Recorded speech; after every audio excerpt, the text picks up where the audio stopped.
Let me invite up a speaker who's a shy, bashful type, but hopefully she won't do that with us today. Jen Terry, the head of the Iowa Environmental Council, and Jen and I have had many conversations about ideas of stewardship, and I think she may share with us some of her thoughts in that regard.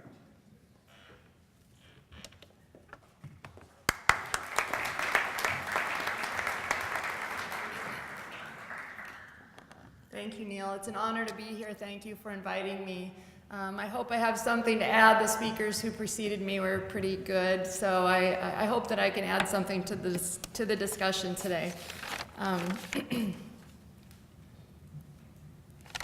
So today we're going to talk about, I'm going to basically follow the roadmap of challenges we face. So I don't want to dwell forever on the challenges. I think we've heard something about that today, but I want to start off by letting us know some of the things that we think about at the council in terms of challenges.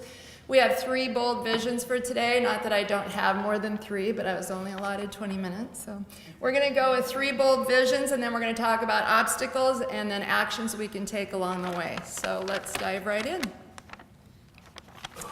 So the Iowa Environmental Council is a 501c3 nonprofit. We were established almost 23 years ago. Our job is to raise the voices of our members. We have about 500 individual members, about 70 member organizations in our coalition.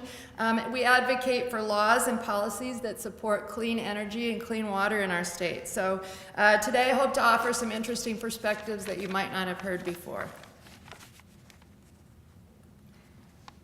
So today, everybody entered this room with biases, implicit biases, explicit biases. So I'm going to tell you right now, right out of the chute, what my explicit bias is.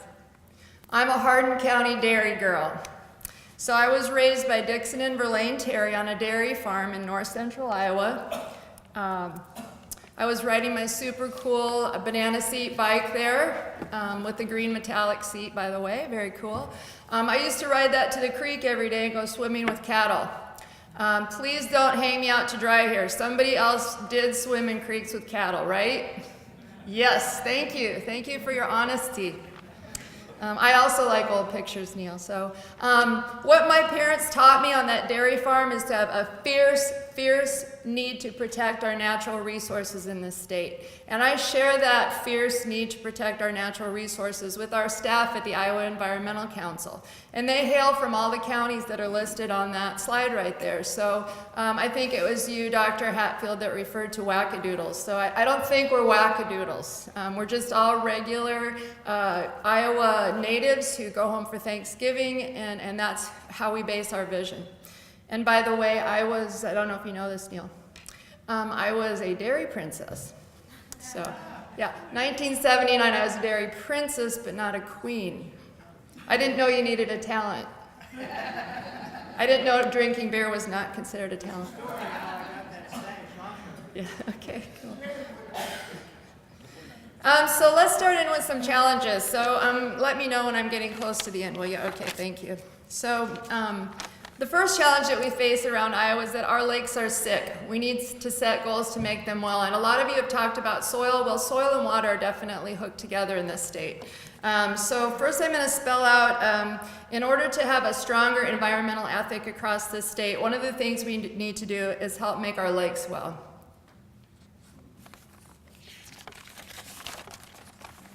So we all know that nitrogen and phosphorus help plants grow. That's our beautiful corn and soybean crops like we used to grow on our farm.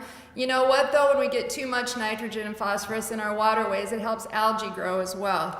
So our beautiful corn and beans have also given way to algae blooms in Iowa. And I was talking to someone a few weeks ago who said, yeah, we've had algae in the water forever, right? Yeah, but not this sort of algae. The Center for Disease Control in Atlanta tells us that toxic algae blooms are growing in frequency in coastal waters as well as in surface waters inland. And we're definitely seeing that here in Iowa. It's a danger. It's a danger to pets. It's a danger to people. It's a danger to animals. Algae blooms are a growing problem in the state. So you can see the weight of the evidence shows us that there's an upward trend in the number of algae blooms advisories here in Iowa. So they're toxic and they're increasing in nature. That's a problem. A few weeks ago we did a road trip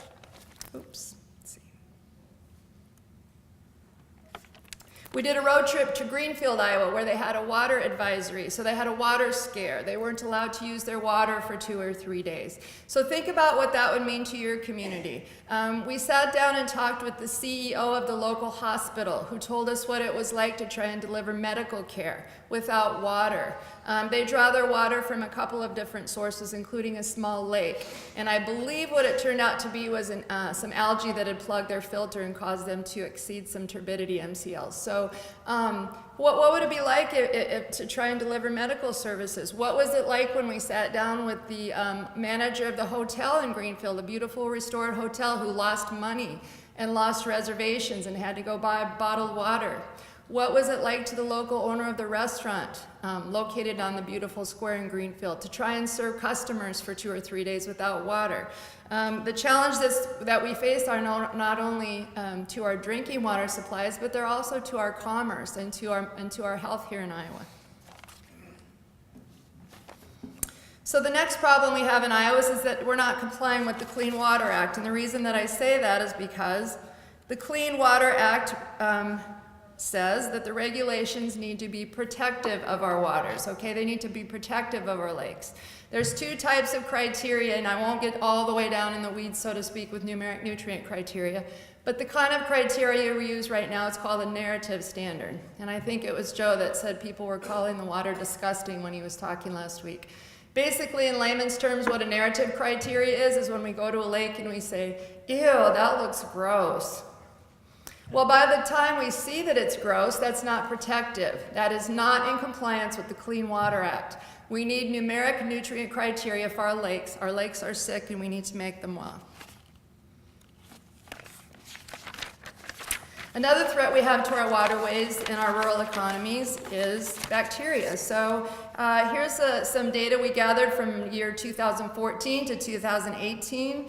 Let's focus on Lake McBride, which is located near Iowa City, just a few miles north near Solon, Iowa.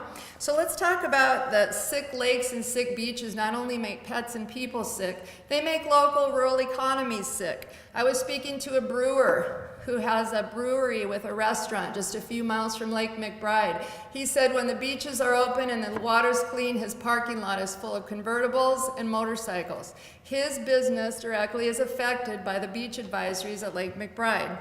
Pulled some more data. In 2014, Lake McBride accounted for $64,230,000 in expended direct and secondary expenditures from that lake and helped support 495 jobs.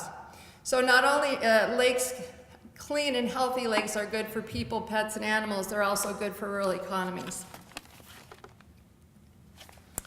Another problem we have here in Iowa is a challenge to health and quality of life. The unfettered growth of concentrated animal feeding operations in this state. There was just an article in the Des Moines Register yesterday. The County Board of Supervisors near my neck of the woods in Hamilton County said there is a quality of life turning point in Iowa. I get calls every week, they're heartbreaking, from people crying who have CAFOs built 100 feet from their property lines. They can't hang out their wash, they can't sleep at night. We can do better than that. I had somebody send me a picture just last week from just a few miles from where I grew up near Pine Lake. It was a pile of dead hogs across from a bus stop. We can do better than that in this state. I know we can. So we've talked a little bit about the challenges. Now we're going to move on to the visions for a safe and healthy Iowa. So our first bold vision is water that makes you go, ah, not you. So if you can't tell the difference, the water on the left makes you go, ah, that's Okoboji. The water on the right makes you go, ew, and can probably make you sick. So the first thing I want to talk about we can do to help is to strengthen our environmental laws. So this picture was sent to me by a farmer, an old family friend from Hardin County. This was taken a few miles from where I grew up. It's a drainage district. It's a drainage ditch. He doesn't care for the way that looks. I think most of us probably don't care for the way that looks that are in this room. What are some ways that we can strengthen our environmental laws? Well, Iowa Policy Project talks about in its paper this summer, how about mandatory buffers along waterways? Another bias of mine is that I'm an attorney. I think that laws and policies and regulations are appropriate mechanisms to drive behavior. So you're going to hear about law and policy today in my talk, because that's what we do for a living. So how about the Center for Rural Affairs study, for example?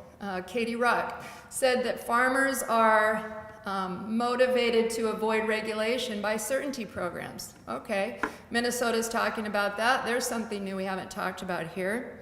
Let's talk about a moratorium on concentrated animal feeding operations until we know what's even going on out on the landscape. Let's talk about suspending new and expanded CAFOs until we even know how many are already out there, until we have appropriate oversight of the ones that we have.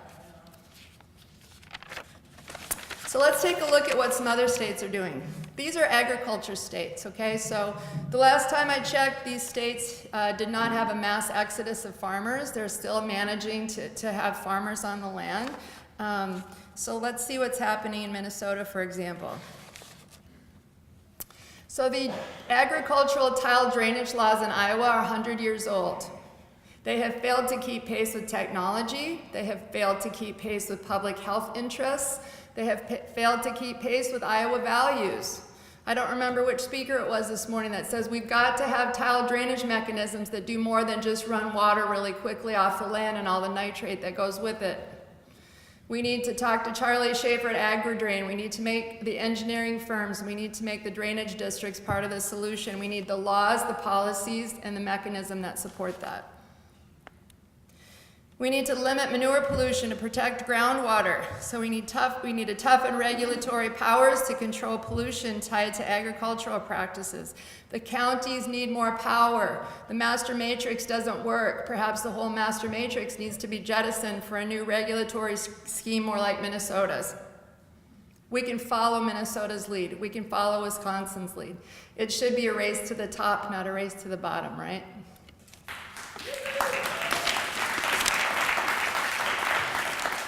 I love this slide. Look what it says. We talk about values. Isn't that amazing? If I woke up one morning and I saw Secretary of Agriculture Mike Naig on the front of the Des Moines Register telling me that he has a moral obligation to protect drinking water supplies, yay! That's what we need. We need these shared values, and we need people to say them publicly. We're afraid to say them publicly, but everybody in this room knows it, right? And people outside of this room do too. Bold vision number 2, we need happier pigs, cows, and people. Seth and I agree on that. Holsteins are the best cow in the world. Sorry. We need land use for multiple benefits. So notice I did not say IEC supports balancing. So I am not an environmental wackadoo, as some people have referred to other people today. I'm not saying we need to chase livestock out of the state. I'm not saying we want to chase farmers out of the state. I'm saying we need a balance. Everything in our state does not have to revolve around the production of corn, believe it or not. Practical farmers of Iowa talk about putting small grains on the lands. We need markets for those. Seth talked about how about the Economic Development Authority has new diverse crops. How about grazing incentives like the state of Missouri has? I met with the Iowa Brewers Guild last week. So they're talking about working with farmers to work on raising hops and barley. They're projected to, get this now, they're projected to produce 120,000 barrels of beer next year. That's a 259% growth. That's pretty amazing. The diversity is out there. It's not a mystery. We know what needs to be done. We just need to have the laws, the policies, the regulation, and the impetus to do these things.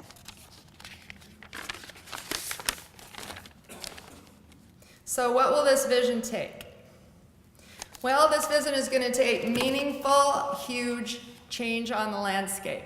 Data in a report from the University of Iowa released earlier this year says that the Gulf hypoxic goals will be hard to reach if nitrate retention cannot be improved in Iowa.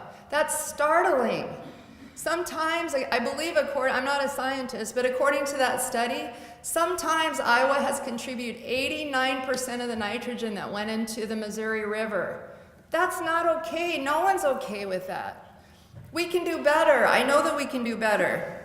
Nutrient reduction strategy. It's a voluntary, optional approach for non-point source pollution. which accounts for 92% of the nitrogen in our waterways. It's voluntary compliance. Do you know that under the current scheme, Iowa will have to add 700,000 acres of cover crops every year for the next 20 years? You think that's going to happen voluntarily? Hasn't. You know what else? We're going to have to install 6,900 bioreactors every year in this state for 20 years in order to meet the goals of the nutrient reduction, and Neil's laughing, of the nutrient reduction strategy. You think that's going to happen voluntarily? That's $69 million per year. We've heard a lot of talk today. We're going to have to embrace a shared understanding of stewardship. We toss around the term stewardship, stewards of the land, a lot, but what does that mean? Does that mean this? We need to push back. We need to overcome that rural ethic. I have a farmer from southern Iowa who sends me pictures of his cover crops and his neighbor's soil is running across the top of them. And I say, do you go talk to him? He's like, oh no, we have drinks together. I'm not going to do that. We need to get over that rural ethic where we're afraid to tell other people, hey, it's not okay that you do this. I take it very personally, and my wonderful sister-in-law is in the audience, and I'm going to go ahead and say it. My brother died in a farming accident when he was 39, and his tombstone says, steward of the land. I take it very personally when people say everyone's a steward of the land, because that's not true. My brother was, and my father was.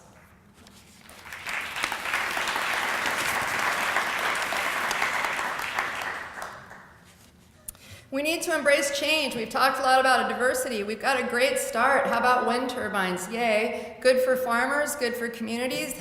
Lease payments every year. In some cases, these help the farmers get over the hard spots when we have low commodity prices. Local tax revenues, wow, the people we talk to in Greenfield, schools, infrastructure, the hospital, they benefit from these. We can protect Iowans from the health and environmental impacts by retiring coal plants. Yay, I think this is something we can all get behind. Bold vision number 3, collective strategic thinking. We're stronger together. Let's embrace inclusion. So, 2 things, collective and strategic. We need diverse voices in these spaces when we make these decisions. There have not been enough diverse voices in these discussions for the last 40 years. Neil, you talked about the soulless nutrient reduction strategy, which was written behind closed doors in 2011. How many women do you think were involved in those decisions? How many people of low income do you think were involved in those discussions? How many social scientists do you think were involved in those discussions? Public health people, county sanitarians were not allowed to weigh in on those closed door discussions. We need more diversity around the table when we make these decisions.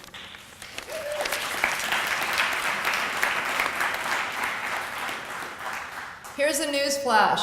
We all live in a watershed. Farmers are not villains, and urban dwellers are not out to get them.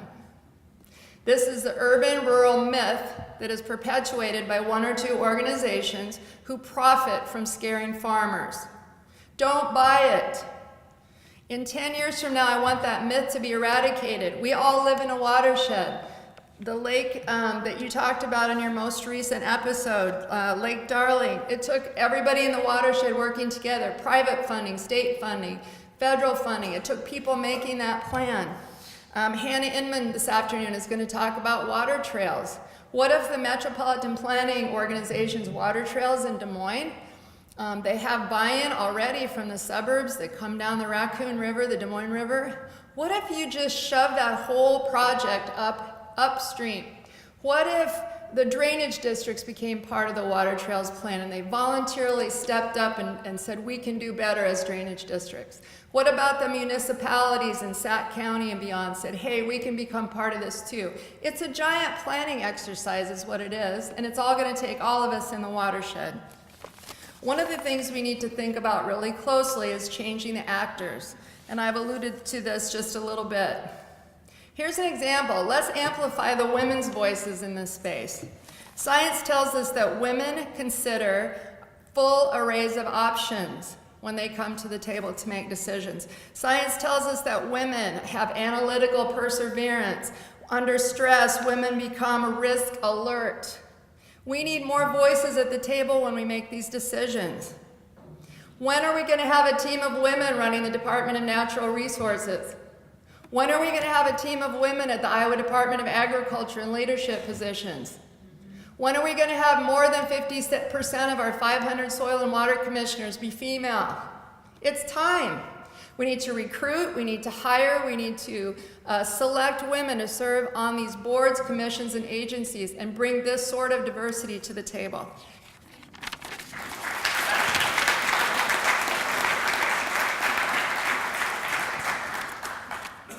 I think there's some people in here in this picture, by the way, Molly Hansen, maybe some others. Okay, we're going to whiz through the obstacles to achieving visions. I think I've talked a lot about this.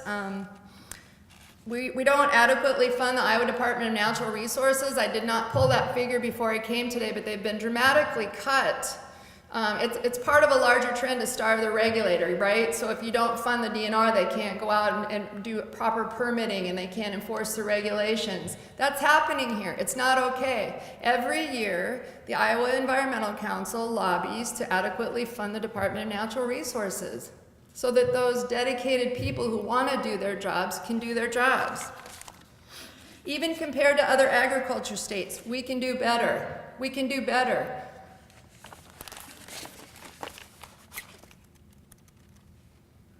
More obstacles to achieving the visions. There's resistance to meaningful, purposeful, numeric nutrient criteria implementation in this state.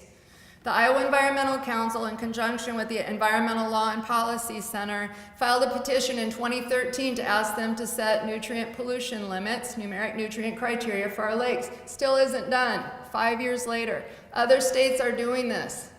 We need to do this. There's resistance from the Environmental Protection Commission to doing this. There's an action you can take. Show up at Environmental Protection Commission meetings. Ask them to add numeric nutrient criteria to our lakes. One of the biggest obstacles our state policy for land and water issues is optional. It's voluntary on 23 million acres of farm ground. That's not going to work, folks. We need basic standards of care on agricultural land tailored to the landscape. Whatever that is, whether that's no-till, grass waterways, riparian buffers, whatever it is we need to be doing on every acre of farm ground.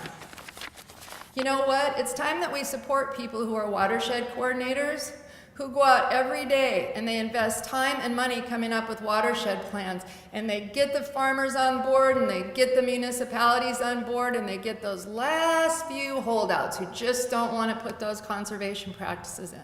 And so they go out to those last few critical polluters in the watershed. We know who they are. And they sit down with them and they go, hey, we have this plan and we have some cost share for you. Would you care to participate in the conservation plan? And those last few holdouts say, nope. We need tools to make them do that. It's best for the watershed. Those holdouts should not be the ones who keep us from having cleaner watersheds. We need to support those watershed coordinators and give them the tools to ask those last few holdouts to participate. They won't even take the money sometimes when it's on the table. Believe me, I've heard that more than once. We need to ensure equity and diversity around the table. Only about 7 to 10% of Iowans do private well testing. I think there's various reasons for that. So a lot of people around our state who use private wells don't know what they're drinking. On my family farm, our well was located 10 feet from our feedlot. So that probably explains a lot about me. We should know what we're drinking. But then you know what? It's not enough to just know what you're drinking. We have to have mechanisms in place to help young parents who can't afford to sink new $40,000 wells, what they can do when they find that their wells are contaminated. Again, more diverse voices at these tables and more diverse sorts of funding.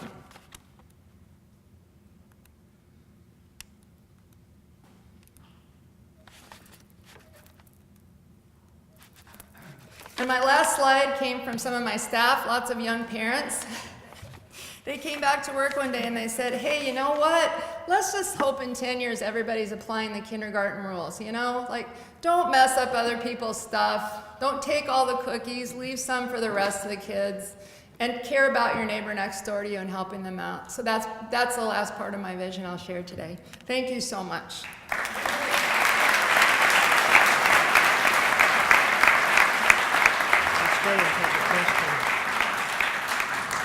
You know, Jen, I don't remember swimming in the stream with calves, but I do know that we had a tin cup hanging off of the tile outlet, and we would routinely drink out of Gray Nose, the tile outlet I'm thinking about. And I hope I'm not the only person that did that, and I think it was at a time in the early 60s where, well, I guess we came out okay. But anyway, yeah, there's a question for Jen.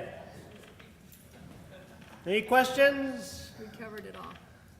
I tell you, they're still kind of in shock, I think. Well, Jen mentioned bioreactors, and Anna laughed because because she's heard me riff on bioreactors quite a bit. And so as we head off to lunch, I'll just make the comment that some of you remember Pokemon Go a couple years ago. You're probably not playing it anymore, right? Or you don't see people walk down the street. I think the bioreactors are the Pokemon Go of water quality protection. We are not going to put in 130,000 holes that we dig in the ground that only work part-time of the year. I'm not sure, as a forester, right, when some of the rest of you were in forestry school, I'm not sure where the wood chips were going to come from to begin with. But when we can actually put in wetlands and other things that actually work. But anyway, editorial comment. We have lunch coming up. And